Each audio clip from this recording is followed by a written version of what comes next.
حضرت آدم کو اور ہم کو جب اللہ رب العزت نے پیدا کیا تو بغیر مقصد وہ کئی کو پیدا کریں گا؟ ہم کو بغیر وجہ کے ایسے ہی کیوں پیدا کریں گا؟ اس کو کیا مل رہا ہے کہ تو پیدا ہو رہا، تو بڑا ہو رہا، تو انگریزی پڑھ رہا ہے، تو کام کاج کر رہا ہے، تو دنیا میں دل لگایا ہوا ہے، تو شادی کر رہا ہے، تو بچے پیدا کر رہا ہے، پھر اس کے دعوتیں اٹینڈ کر رہا ہے، پھر اس کے پیچھے محنت کر رہا ہے، پیسے جوڑ رہا ہے، رسم کی دعوت کر رہا ہے، منجے کی دعوت کر رہا ہے، سانچک کی دعوت کر رہا ہے، شادی کر رہا ہے، ہلدی کر رہا ہے، ولیمے کر رہا ہے، کیا کیا دعوتیں کر رہا ہے، پکنیکاں کر رہا ہے، تو موج مستی کر رہا ہے، یہ اتنے چیزیں تو دنیا میں کر رہا ہے، اس سے اللہ کو کیا حاصل ہو رہا ہے؟ کیا یہ چیزوں کے لیے اللہ پیدا کر؟ ہر کام کرنے والا کام کے پیچھے مقصد دیکھتا تو انہیں بھی ہم کو پیدا کرا، تو ہم یہ دنیا میں کام کر رہے ہیں، اس کے پیچھے کیا مقصد ہے؟ کبھی انسان غور نہیں کرا، اور کبھی اس کو غور کرنے کا موقع نہیں ملا۔ اچھا مولوی صاحب موقع کیوں نہیں ملا غور کرنے کا؟ تو جواب یہی ملتا ہے، یہ بتائیچ نہیں ہم کو کوئی بھی، اس کا علم ہی نہیں دیے ہم کو کوئی بھی۔ اماں بابا پیدا کرے، ان کو زندگی بھر دیکھتے گئے، کام کاج کرتے تھے، ہم بھی زندگی بھر وہی چیزوں میں لگ گئے۔ بڑے ہوئے تو شادی کرنا، اولاد ہونا، ان کی شادی کرنا، پھر پیسے جوڑنا، پھر اب ہم ہماری زندگی میں آ گئے، ہمارے بچے ہم کو دیکھ کے وہی سیکھ رہے ہیں، بلکہ یہ بچے تو اور زیادہ اپڈیٹ ہو گئے، یہ لوگوں کو تو جو ہے اور بڑا معاملہ ہو گیا ان کا۔ دنیا میں تو ایسا بچپن ہی سے بچے کا دل دنیا میں لگ گیا۔ اماں بچے کو کھانا کھلا رہی ہے تو کھانے کا نوالا بعد میں رکھتی ہے، ریموٹ سے ٹی وی پہلے کھولتی ہے، فون سے یوٹیوب اوپن پہلے کرتی ہے، نوالا بعد میں رکھتی ہے منہ میں۔ تو گویا کہ کیا پتا چل رہا ہے؟ تو جواب ایک ہی چاہ رہا، کیا پہلے کے ماں باپ بچے کے گروتھ ہونے کے بعد، بالغ ہونے کے بعد دنیا دکھاتے تھے، اور وہ بھی دنیا دکھاتے تھے، دنیا کی آرائشوں میں ملوث کرتے تھے، آخرت کی کوئی بھی فکر نہیں بتایا، دین کوئی بھی نہیں سکھایا، اسلام کی تعلیمات کوئی بھی نہیں بتایا۔ اور آج کے ماں باپ کیا کر رہے ہیں؟ پہلے بچہ پیدا ہوتے ہی اس کو فون میں دکھا دے رہے ہیں۔ وہ لوگ بڑے ہو کے دنیا میں ملوث کراتے تھے، یہ لوگ جیسے ہی دیکھنے لگ گیا، جیسے ہی کھانے منہ میں نوالا رکھنے لگ گیا، اب اس کو دنیا کا بنا دیا۔ وہ تھوڑا بعد میں کرتے تھے، یہ تھوڑا پہلے کر رہے ہیں، یہ اپڈیٹ ہے، یہ اپڈیٹ زمانہ ہے۔ تو پوری چین، پوری کڑی، پوری اصل، پورا فرع، وہ اصل، وہ جڑ، وہ پیڑ، سب کی سب جو ہے دنیا طلبی میں ملوث ہو گئی، سب دنیا چاہنے میں لگ گئے۔ لیکن اس کے بعد بھی کسی کی آنکھیں نہیں کھلی کہ ہم جو ہے مقصد کیا ہے ہمارے پیدا ہونے کا۔ ہم کئی کو پیدا ہوئے صاحب، ہمارا وجود دنیا میں کیوں ہوا صاحب؟ کیونکہ میں اگر خالی بھی بیٹھ رہا ہوں تو لاٹھوری کرنا یہ میرا مقصد ہے، ٹائم پاس کرنا یہ میرا مقصد ہے۔ تو ہر کام کے پیچھے جب میرا مقصد بن گیا تو انہیں تو میرے کو بنانے والا ہے، وہ بنانے والا میرے کو کئی کو بنایا ہوں گا، اس کو کبھی نہیں دیکھا، اس کو کبھی تلاش نہیں کرا۔ عزیزان محترم، پھر آگے جا کے یہی لوگ پریشان ہوتے ہیں جو خود بھی اچھے عمل نہیں کرے، اور خود بھی آخرت کی فکر نہیں کرے، اور اپنے بچوں کو بھی آخرت کی فکر کی طرف رجحان نہیں بڑھائے۔ بچے جا کے آگے ماں باپ کو چھوڑ دیتے، ماں باپ جا کے جو ہے پریشان ہو جاتے۔ یہ معاملہ ہے، یہ حقیقت دنیا ہے۔ اللہ ہم کو اسلام دیا، اسلام کی محبت عطا کیا، اسلام کے لیے لوگ جو ہے مر گئے، مٹ گئے، اسلام کی سر بلندی کے لیے۔ ہم کو نبی نہیں معلوم، نبی کی محبت نہیں معلوم، اور نبی سے محبت کرنے والوں کا معاملہ نہیں معلوم۔ ہم کو صحابہ کی زندگی سے لینا دینا نہیں ہے، ہم کو اسلام سے لینا دینا نہیں ہے۔ اماں کے پیٹ سے پیدا ہوا، ماں پیٹ، میں بھی مسلمان بن گیا، میرا نام عبداللہ رکھ دیے صاحب، میرا نام عبد الرحمن رکھ دیے صاحب، وہی مسلمانوں کے ناموں میں سے ایک نام رکھ دیے، وہی مسلمانی جو ہے چل لیتے یاری خاندان سے۔ انسان کی مسلمانی ایسے ہو گئی۔ جب کورٹ میں دیکھیں گے تو وہ جب ہم کو کٹگھڑے میں کھڑا کرتا ہے اور شہادت پوچھتا ہے کہ فلاں جگہ چوری ہوئی تھی، تم نے چوری کو دیکھا ہے؟ چوری کس نے کی ہے؟ کیا وہ کرنے والے کو تم نے دیکھا ہے؟ فلاں قتل ہوا، کیا قتل تم نے دیکھا ہے؟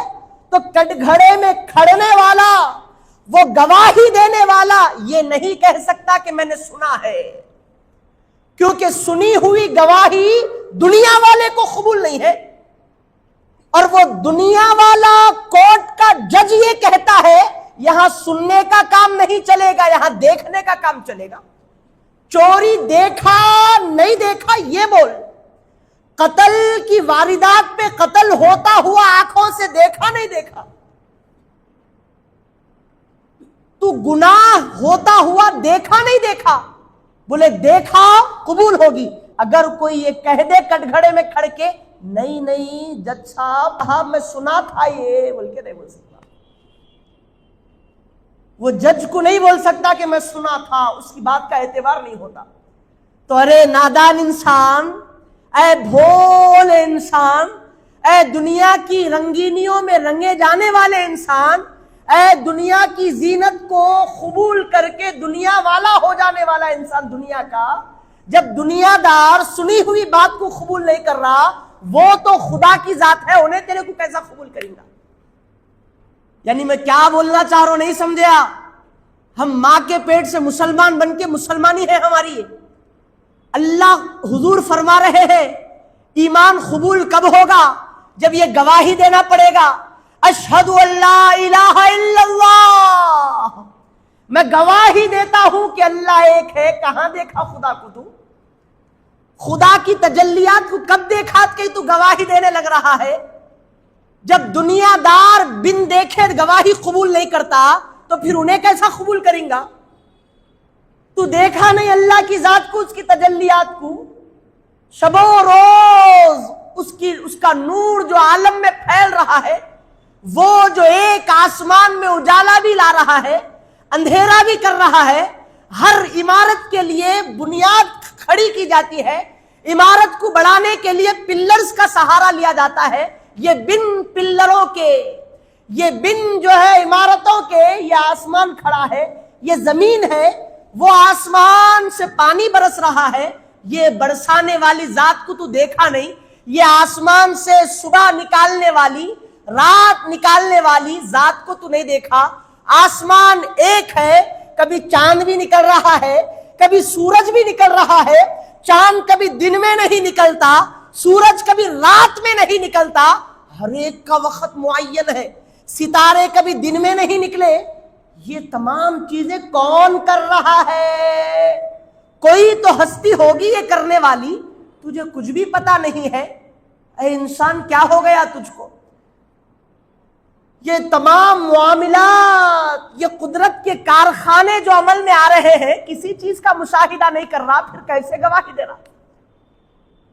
عالموں کی تقریر سن کے بول لیتا کہ نہیں حضور اللہ کو دیکھے، ہم مصطفیٰ کی بات کو سن کے خدا کی بات کو مان رہے۔ یہی بات ہے، ہم کو نہیں معلوم اللہ ایک ہے، ہم کو نہیں معلوم تھا، مصطفیٰ بتا دیے اسی لیے ہم ایمان قبول کر لیے۔ لیکن یہ کب تک چلے گا عزیزان محترم؟ اللہ فرما رہا ہے یہ ایمان لانے تک ٹھیک ہے، لیکن وہ ایمان میں اتنی مضبوطی کر لینا، ایمان کو اتنا پختہ کر لینا، اپنی آنکھوں کو اتنا پاکیزہ بنا لینا، اپنے دل کو اتنا پاک کر لینا کہ ایک وقت تیری زندگی میں ایسا آ جانا، اب تک بن دیکھے مان رہا تھا، اب خدا کے جلووں کو دیکھ کے ماننا۔ یہ معاملہ تیرے ساتھ ہونا۔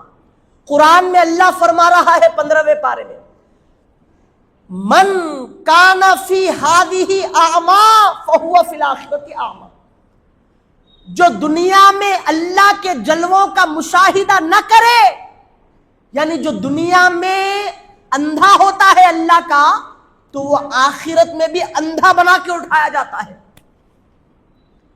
یعنی اگر آپ اپنی عبادت میں، اپنے اعمال میں اگر گروتھ نہیں ہو رہے، آپ کے دل کی دنیا پلٹ نہیں رہی ہے، تو اللہ فرما رہا ہے جو یہاں کا اندھا ہے وہ قیامت کے دن بھی اندھا بن کے اٹھایا جائے گا. کیوں؟ اسی لیے کہ تو وہ لذت محسوس نہیں کرا عبادتوں کی, تو وہ اللہ کی تجلیات کو محسوس نہیں کرا. ہم خالی مسلمان ہیں بلکہ زندگی گزار رہے. یہ اسلام کی حفاظت کے لیے صحابہ کیا کیا عمل کرے ہم کو کیا معلوم میرے بھائی. حضرت صدیق اکبر رضی اللہ تعالیٰ عنہ پہلے خلیفہ ہے اور حضور سے بے انتہا محبت کرنے والے.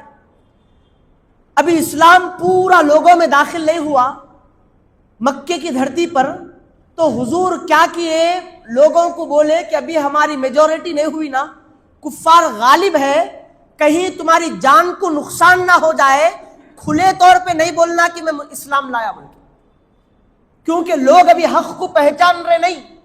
وہ اسلام جو حضرت آدم سے چلتا ہوا اللہ کی بارگاہ سے حضرت آدم سے ہوتا ہوا ہم کو ملا, لوگ کفر اور شرک میں اس قدر مضبوط ہو گئے کہ لوگ اب نہیں پسند کریں گے اسلام والوں کو, مسلمانوں کو.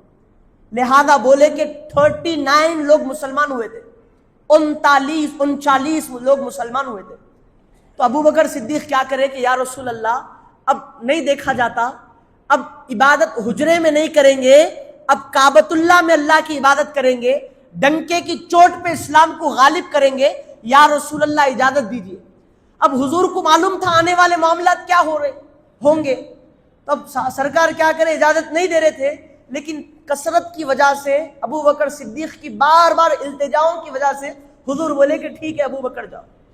تو حضرت صدیق اکبر تمام صحابہ کو لیے, سرکار بھی ساتھ میں تشریف لائے, خانہ کعبہ پر گئے. حضرت ابو بکر صدیق مسجد حرم میں داخل ہوئے اور سب سے پہلا خطبہ اسلام کا صدیق اکبر دیے اور لوگوں کو توحید کی دعوت دینے لگے, خدائے وحدہ لا شریک کی طرف بلانے لگے. لوگ جو پتھروں کی پوجا کر رہے تھے, لوگ جو غیر اللہ کی عبادت کر رہے تھے, ساروں کی ہجو کر کے لوگوں کو اللہ کی طرف بلانے لگے. تو سارے کافروں کا بڑا سا ٹولہ حضرت صدیق اکبر کی طرف بھاگنے لگا, ان کو مارنے کے لیے. جو دین حجرے میں پیش کیا جا رہا تھا ابو بکر جو ہے مسجد حرم میں بیان کر رہا ہے, لہذا ختم کر دو اس کو. تو صدیق اکبر کو مارنے کے لیے لوگ بھاگ کر آ رہے تھے, سارے صحابہ کو مارنے لگے, حتیٰ کہ صدیق اکبر بڑے قبیلے سے تعلق رکھنے والے بنو تیم کے. صدیق اکبر خطبہ دیے ہی کیوں ہمارے خلاف, بلکہ اتنا مارے. عتبہ بن ربیعہ اپنی چپل سے صدیق اکبر کے منہ کو کچلنے لگا. کیوں؟ کیا وجہ ہے صاحب؟ جائیداد کی وجہ سے, روپیے پیسے کی وجہ سے, قرض کی وجہ سے, کس وجہ سے؟ تو پتا چلا کہ اسلام کی وجہ سے, محبت رسول کی وجہ سے صدیق اکبر کے ساتھ ظلم و ستم ہوا. حتیٰ کہ حضرت صدیق اکبر کی ناک پہ کچلنے لگا عتبہ بن ربیعہ, تو صدیق اکبر کی ناک سے خون بہنے لگا, چہرہ موٹا ہو گیا, بے ہوش ہو گئے. صحابہ سمجھے کہ صدیق اکبر کا انتقال ہو گیا. اسلام کے لیے ایسے ظلم و ستم اٹھائے حضرت صدیق اکبر.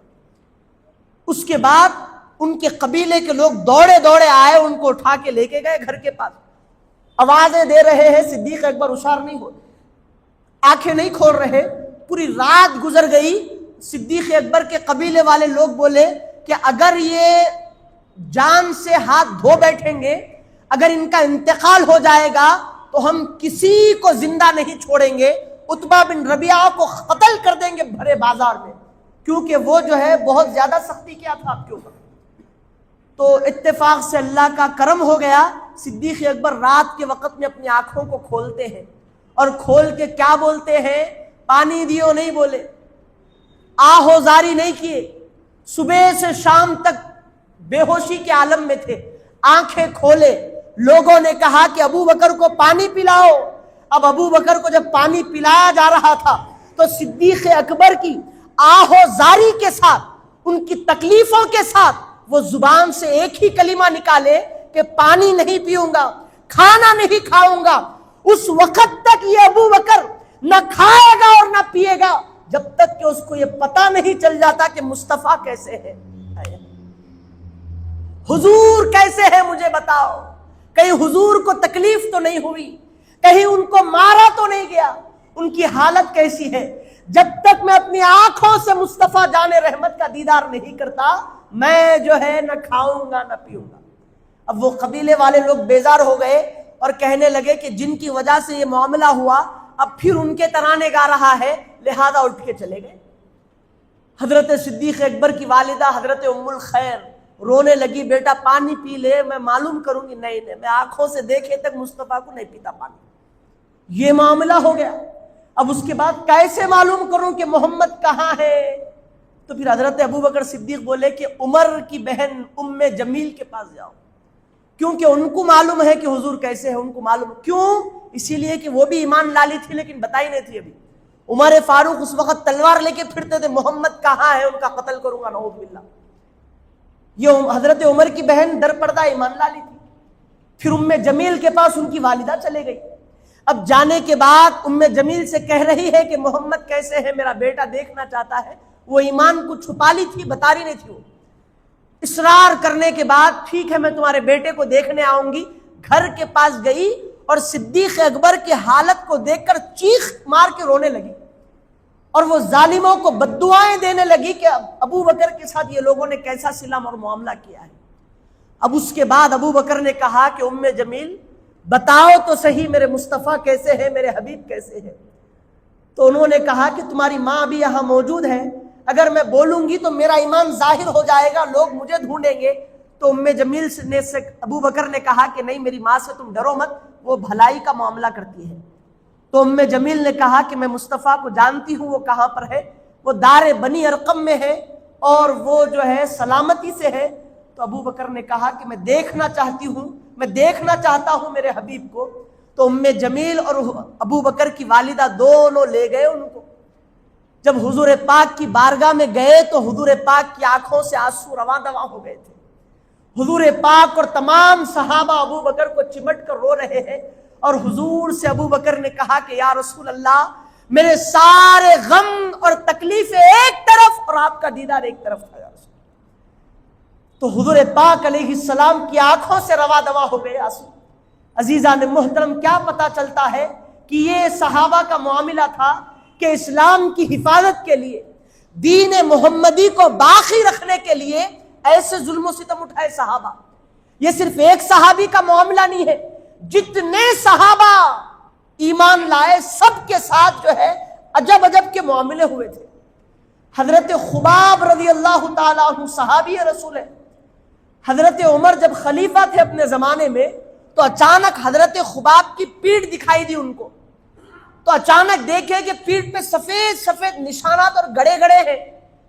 حضرت عمر دیکھ کے پریشان ہو گئے کہ خباب تمہاری پیٹھ کو کیا ہو گیا, یہ گڈھے اور یہ سفید نشان کس کے ہیں؟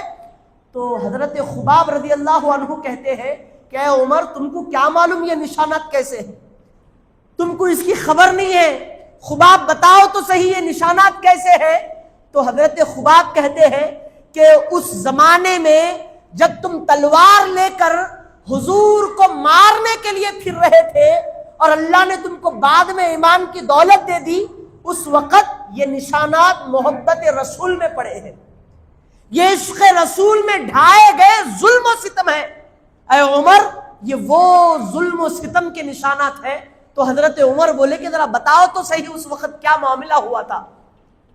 تو حضرت خباب رضی اللہ تعالیٰ عنہ فرمانے لگے کہ جس وقت کفار کا غلبہ تھا, وہ اسلام کو ختم کرنے کے لیے اور ہمارے حبیب کو مارنے کے لیے حربے بنا رہے تھے, وہ پلاننگز کر رہے تھے, وہ میٹنگز کر رہے تھے, اس وقت لوگ جہاں جہاں کوئی نبی کا غلام دکھتا اس کو پکڑ کے مارتے.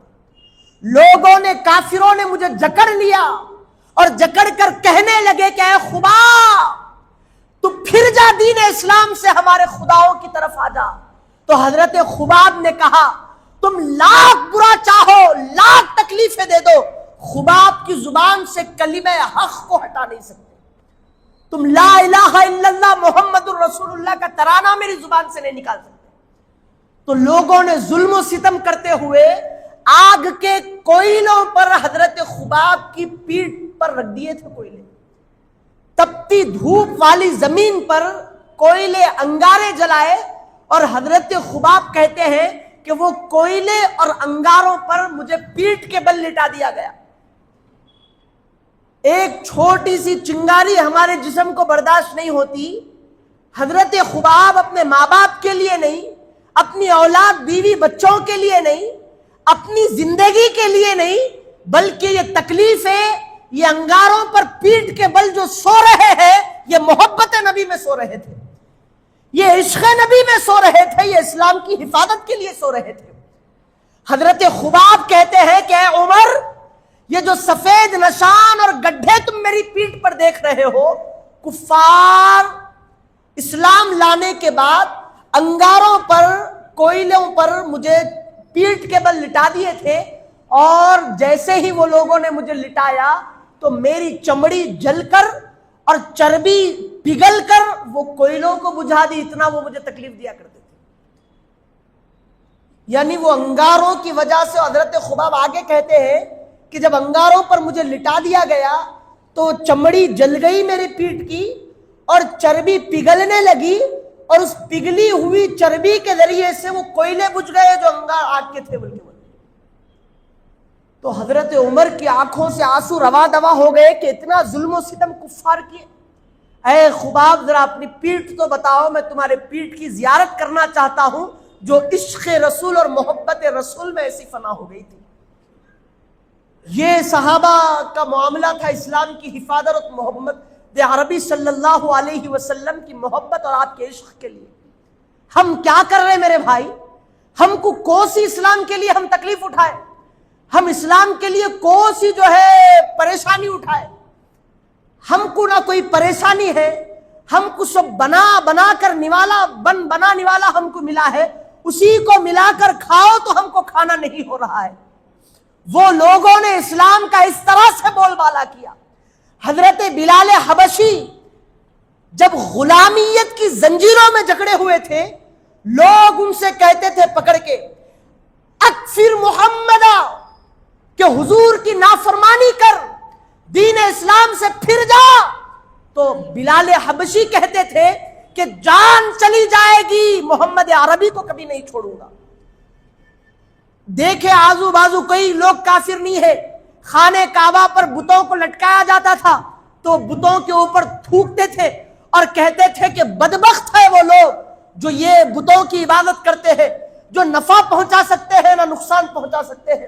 لوگوں نے دیکھا، بلال وہاں سے بھاگ گئے، اپنے غلام عبداللہ بن جہدان کے پاس پہنچ گئے، وہ بھی بڑا کافر تھا، اور پہنچنے کے بعد وہ کافر سے بولے کہ تو کیا بددین ہو گیا؟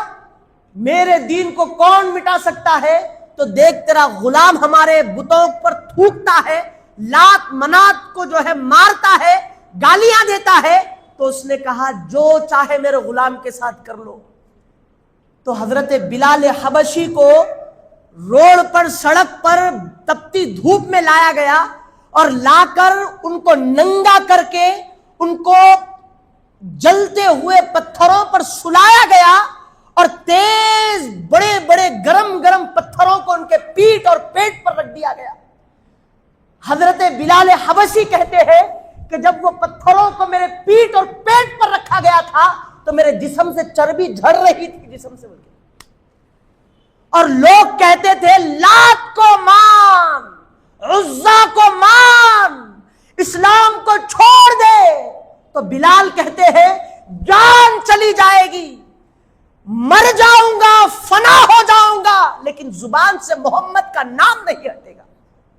حضرت بلال کہتے ہیں کہ وہ ظلم و ستم جو مجھ پر ڈھائے جا رہے تھے کہ اسلام کو چھوڑو، ہمارے خداؤں کی طرف پلٹو، تو بلال کہتے ہیں میری زبان سے آہ آہ کی تکلیف نہیں نکل رہی تھی، میری زبان سے کچھ کیفیت ظاہر نہیں ہو رہی تھی تکلیف کی، زبان سے بس ایک نغمہ جاری تھا، ہو اللہ، ہو اللہ، ہو اللہ۔ اے کافروں، جو تکلیف دیتے ہو بلال کو دے لو، اس ذات کی طرف ہزاروں تکلیفیں قربان ہے۔ یہ ایک جان کیا، 1000 جان بھی آ جائیں گی تو خدا کی بارگاہ میں قربان ہو جائیں گی۔ ایسا تقوی حضرت بلال کا، اتنی تکلیفیں، اتنا ظلم و ستم ان کے اوپر ڈھایا گیا تو اسلام کو نہیں چھوڑے۔ حضرت عمار بن یاسر صحابی رسول ہے میرے بھائی، آپ بیان کرتے ہیں، میں آپ کو کیا بتا رہا ہوں کہ ہم اپنے مقصد کو کیسا بھول گئے، ہم اپنی حقیقت کو کیوں چھوڑ دیے، ہم کون ہیں، ہمارا مرتبہ کیا ہے، ہمارا مقام کیا ہے، ہم کیوں دنیا میں آئے ہیں، ہم کو کچھ بھی نہیں معلوم میرے بھائی۔ ہم بس دنیا دنیا دنیا دنیا کرتے زندگی گزار رہے۔ ایسے ہی بچپن گزر گیا، بچپن میں ماں باپ تعلیم تعلیم تعلیم بول کے دنیا کی تعلیم پڑھائے۔ صبح 9 بجے 8 بجے اماں اٹھاتی تھی، 9 بجے تک تیار کرتی تھی، 9 بجے بھیجتی تھی، 4 بجے پلٹ کے آتے تھے، 6 بجے ٹیوشن، 8 بجے پلٹ کے آنا، رات میں کل اسکول جانا ہے بول کے سو جانا، 10 کلاس ایسی پڑھ لیے بیزی ہو کے، نمازہ کچھ بھی نہیں، پھر کالج کی لائف ایسی ختم ہو گئی، اس کے بعد پڑھ لکھ لیے، جاب جاب تجارت کاروبار بزنس، صبح پھر اب تک بچپن میں اسکول کے لیے اٹھتے تھے، اب بیگم جو ہے کاروبار پہ جانا ہے، جاب پہ جانا ہے، ڈیوٹی پہ جانا ہے، تجارت پہ جانا ہے، بیگم 8-9 بجے اٹھانے لگی، پھر تھکے ماندے رات میں آنے لگے، اب 11-12 بجے، پھر آ کے کھا کے سونے لگے دوسرے دن کی تجارت کے لیے۔ ایسے ہی زندگی پوری کاروبار میں گزر گئی، بڑھاپے میں ریٹائر ہو گئے۔ اب بڑھاپے میں کیا، بچوں کی پریشانی، ان کا مستقبل، ان کا فیوچر، ہماری حالت، ہماری طبیعت خراب، دواخانوں کے رسیدہ پھٹانے لگ گئے۔ زندگی ہے انسان بچپن میں دنیا کی تعلیم میں لٹا دیا، جوانی کام کاج میں گناہوں میں لٹا دیا، بڑھاپا ہسپتال کے چکروں میں لٹا دیا۔ اللہ تجھے کب یاد آیا ذرا یہ بتا، آخرت کے لیے تو کیا کیا؟ 60 سال 70 سال دنیا دنیا دنیا دنیا کرتا رہا، کاش کہ 1 گھنٹہ ہر دن کا اللہ کے لیے نکالتا، تنہائی میں اس کے ترانے گاتا، تنہائی میں سجدوں میں جو ہے آنکھوں کو بھیگی کرتا۔ اے انسان کاش کہ آخرت سنور جاتی۔ کیا لے کے گیا تو قبر میں، یہ بتا ذرا، قبر میں کیا لے کے گیا تو جو دنیا بنایا تھا وہ دنیا بھی قبر میں نہیں آئی تیرے ساتھ، جو محلہ تو کھڑے کیا تھا وہ محل سے بھی جدا ہو کے قبرستان کی مٹی میں تو سو رہا ہے۔ اے انسان تیری حقیقت کہاں چلے گئی؟ حضرت عمار بن یاسر کون ہے میرے بھائی؟ آپ فرماتے ہیں کہ جب لوگوں نے مجھ پر ظلم کیا، اسلام لانے کے بعد لوگ مجھے تکلیفیں دینے لگے، جسم کو ننگا کر کر لوگ میری پیٹھ پر بڑے بڑے انگارے پیٹھ پر جلاتے تھے، انگارے رکھتے تھے پیٹھ پر۔ حضرت عمار بول رہے، مجھے زمین پر چت لٹا کر میری پیٹھ پر کوئلے گرم گرم انگار کے جو ہے پیٹھ پر رکھ دیتے تھے۔ اب وہ رکھنے سے کیا ہوتا، 2 ہاتھوں پر بھاری بھاری پتھر اور پیٹھ پر انگارے رکھتے تھے، جس کی وجہ سے تکلیف میں اضافہ ہو جاتا اور وہ چربی جسم کی ایسا پگھلنے لگتی تھی، خون جھڑنے لگتا تھا، ہول پڑ جاتے تھے پیٹھ پر۔ حضرت عمار کہتے ہیں جب یہ کافر حضور کے نام کا کلمہ چھوڑ کر اپنے خداؤں کی طرف بلاتے تھے، یہ تکلیفیں دیتے تھے، خوب تکلیف ہوتی تھی، لیکن زبان سے کبھی نبی کی بے ادبی نہیں ہوئی۔ لوگوں نے کہا خدا کو چھوڑ تیرے اور مان ہمارے خداؤں کو، تو ہم نے کبھی ان کے خداؤں کو نہیں مانا اور ہمارے دل میں محبت رسول بڑھ جاتی تھی۔ تو حضرت عمار کہتے ہیں کہ ایک بار ایسے ہی ہوا، لوگ پیٹھ پر آگ کے انگارے رکھے اور تکلیفیں دینے لگ رہے تھے، اور وہ جلتے ہوئے کوئلے، جسم سے خون نکل رہا تھا، چربی نکل رہی تھی، اور حضور کا گزر ہوا سامنے سے۔ میری تکلیف جب بڑھ گئی تو آنکھوں میں سے مصطفیٰ کو دیکھ کر آنسو نکل رہے ہیں۔ عمار کہتے ہیں کہ یا رسول اللہ، یا رسول اللہ، دیکھیے کہ غلام دین میں استقامت دکھا رہا ہے، آپ کے نام کا کلمہ اور آپ کو چھوڑنے کے لیے یہ درد و ستم دے رہے ہیں، لیکن یا رسول اللہ یہ 1000 جانیں عمار کی قربان ہو جائیں گی، لیکن غلام کبھی آپ کا دامن نہیں چھوڑے گا۔ یا رسول اللہ، یا رسول اللہ، اوندھا لیٹ کر زخم کھائے جا رہے ہیں، انگارے جلائے جا رہے ہیں پیٹھ کو، لیکن یا رسول اللہ کے ترانے عمار گا رہے ہیں، حضور کی آنکھوں سے آنسو رواں دوا ہو گئے. کیوں؟ کہ دیکھو تو صحیح میرے عمار کا ایمان کیسے کامل ہے. حضور کی آنکھوں سے رواں دوا ہو گئے. اے اللہ، تجھے ماننے اور مجھے جاننے والے کے ساتھ یہ معاملہ ہو رہا ہے. حضور اللہ رب العزت کیا کیا تھا؟ اپنے بندے اپنے خلیل کو جب آگ میں ڈالا جا رہا تھا تو حکم دیا، 17ویں پارے کی آیت ہے، آگ میں جب ڈالا جا رہا تھا تو آگ کے لیے اللہ حکم دیا، یا نار کونی بردن و سلام علی ابراہیم، اے آگ تو خبردار ہو جا، میری ابراہیم پر ٹھنڈی ہو جا اگر خبردار کہ تو جلائے گی. تو اللہ آگ کو حکم دیا ٹھنڈی ہو جانے کی، تو روئے زمین کی ساری آگوں نے دیکھا کہ کہیں وہ حکم میرے اوپر تو نہیں آیا. پوری زمین کی تمام آگیں ٹھنڈی ہو گئی تھی اس وقت. یہ اللہ ابراہیم کے لیے بولا. اور حضرت عمار جب یہ حالت دیکھے تو حضور کی زبان سے کلمات نکلے، یا نار کونی بردن وسلام علی عمار کما کنت ابراہیم. اللہ اپنے خلیل ابراہیم کو بولا، یہاں مصطفیٰ اپنے غلام کو بول رہے ہیں، اے آگ، جس طرح تو ابراہیم پر اللہ کے حکم سے ٹھنڈی ہو گئی تھی، اب میرے عمار پہ بھی ٹھنڈی ہو جا. تو پتا کیا چلا کہ حضور کو اپنے غلاموں کی تکلیف برداشت نہیں ہوتی. یہ اسلام کی بقا کے لیے صحابہ ایسا ظلم و ستم اٹھائے میرے بھائی، ایسا ظلم و ستم اٹھائے. ہم کیا کر رہے ہیں؟ ہمارا کیا معاملہ ہو گیا؟ آج بھی مصطفیٰ فرماتے ہیں کہ اگر کوئی میرا امتی، میرا غلام مجھ پر درود پڑے گا تو میں فرشتے اس کا درود مجھ پر لے کر آتے ہیں، میں اس کے باپ کے نام کے ساتھ. اگر وہ صدق دل کے ساتھ میرا امتی میرا درود پڑے گا میرے نام کا، تو میں محمد عربی اپنے کانوں سے میرے امتی کا درود سنتا ہوں. یہ ہمارے نبی کی شان ہے. آج بھی مصطفیٰ کی نظریں اپنی امتی پر جمی ہوئی ہے کہ میرا امتی اسلام کے لیے کیا کر رہا ہے، دین حنیف کی بقا کے لیے کیا کر رہا ہے. ہم کیا کر رہے، ہم کیا کر رہے، ہم کیا کر رہے.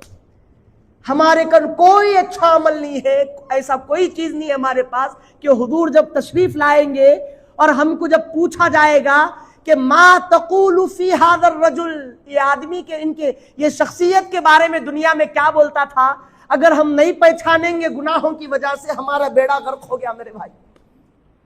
اتنے بھی قابل نہیں ہے، اتنی بھی اچھی آنکھیں نہیں ہے کہ ہم مصطفیٰ کے جلوے کو دیکھ کے پہچان سکیں.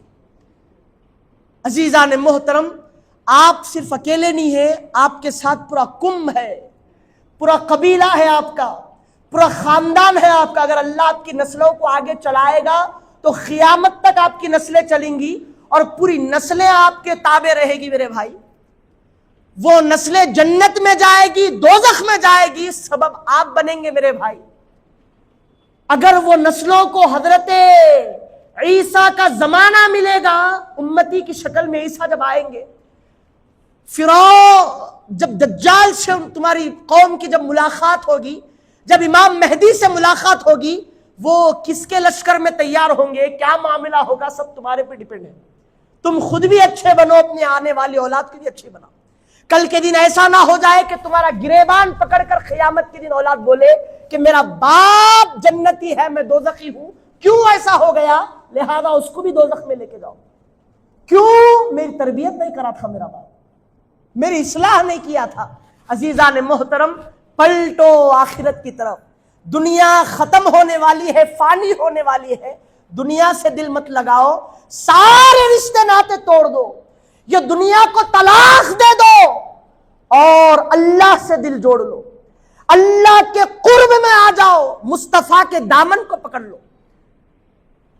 حضرت عیسیٰ نے دنیا سے مخاطب ہو کر کہا تھا کہ دنیا بتا تیرے شوہر کتنے ہیں، تو دنیا کہنے لگی کہ ہر وہ جو دنیا میں پڑا ہوا ہے، دنیا سے دل لگاتا ہے، دنیا سے چمٹا ہوا ہے، جسے دنیا کی محبت نے آخرت سے بھلا دیا ہے، وہ میرا شوہر ہے، وہ میری دنیا ہے، وہ میرا ہے. اگر کوئی مجھے طلاق دینا چاہتا ہے تو اسے اللہ سے جڑ جانا پڑے گا. لہذا آج ضرورت ہے کہ دنیا سے ٹوٹ کر وہ رب سے جڑ جاؤ. وما علینا الا البلاغ.